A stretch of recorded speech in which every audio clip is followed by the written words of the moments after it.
Hello and welcome to an introduction to video games, a show for people who like video games but just don't know it yet. Last time I made the point that there are lots of different types of games out there, so this time I thought we'd have a look at 5 of the more popular genres that games can fall into.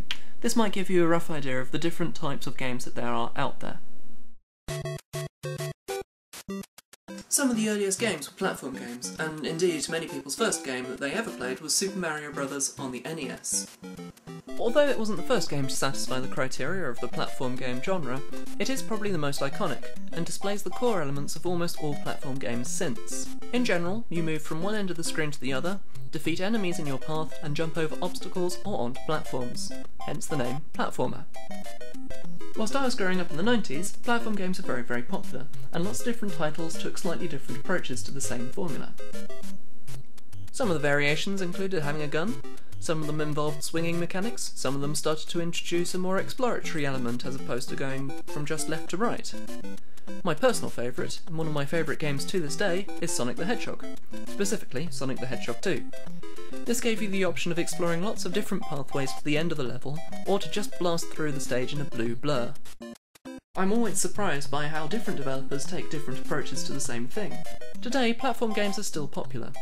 They can be in 3D or they can be in 2D, and many developers still find new things to do with the genre. For example, Braid, which has a beautifully constructed time manipulation mechanic, or Little Big Planet, another favourite of mine, that allows the user to build or modify levels within the game itself. First-person shooters are incredibly popular in the West right now, but their history goes back to the earliest days of PC gaming. Early first-person shooters were called Doom clones, as they followed the formula from id Software's Doom. Like Super Mario Bros. For platform games, it wasn't necessarily the first, but was the one that most people played first, and is a good example of the genre in general. Titles like Doom and Quake, for example, were often mentioned in mainstream television programs back in their day. From Quake onwards, the games were actually fully three-dimensional, as opposed to using a clever two-dimensional perspective trick, and they have continued to get more and more sophisticated. Modern first-person shooter games rarely bear much resemblance to the run-and-gun nature of Doom, and have started to develop narrative elements and some incredibly effective poignant sequences, such as stumbling around in the aftermath of a nuclear explosion, as shown by Modern Warfare. There are many different ways that people have approached first-person shooters, with settings ranging from carefully researched World War II environments through to science fiction settings. Although the setup is often familiar, the small details are often highly varied.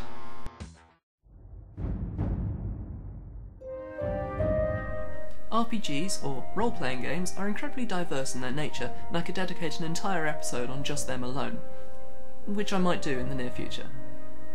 RPGs are the distant relative to pen and paper role-playing games, such as Dungeons & Dragons. Some are set in futuristic space opera settings, some in post-apocalyptic, Mad Max-esque wastelands, and some opt for the more traditional fantasy settings. One significant difference is between Western and Japanese RPGs. The JRPG often locks you into a specific narrative with predefined main characters, whereas a Western RPG would normally let you create your own, and take a much more loosely controlled approach to driving the story forward. The thing that all RPGs have in common is that you make decisions about how your character progresses. This could be the skills that you take, it could be moral choices that you make, or general decisions that you take during the course of the gameplay. No two RPGs are really the same, even if they share common mechanics. Even in the Final Fantasy series, a series of JRPGs, which is up to Final Fantasy XIII now, not including online games and spin-off titles, has a lot of variation between each title.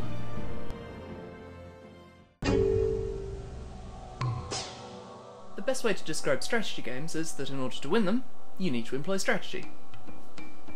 Strategy games are probably the closest thing that video games have to their ancestral board game roots. The main distinction between two of the major groups are that some are turn-based and others happen in real time.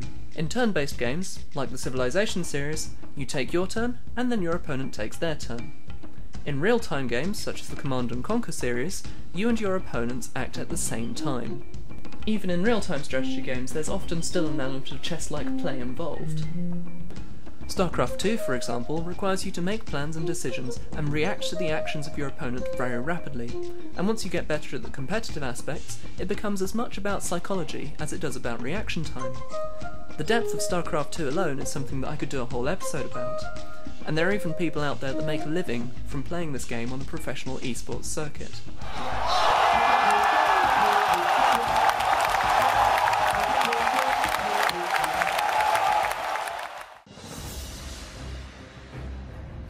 MMOs, or massively multiplayer online games, are often a form of RPG, but not always. Massively multiplayer online games are one of the newer genres that has been coming into its own in recent years.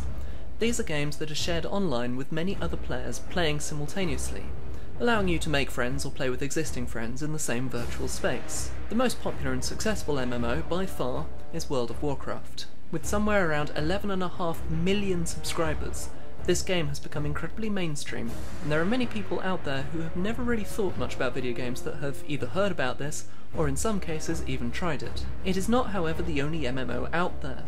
There are hundreds and hundreds that spring up all of the time of varying quality, and several that take a very different approach.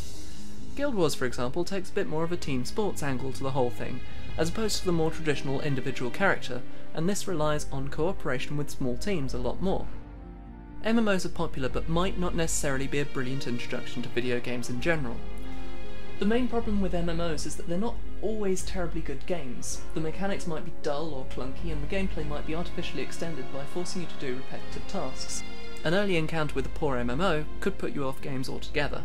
In most cases, you'll probably get more out of a standard RPG. Thank you for watching an introduction to video games. Join me next time and we'll talk about some more genres.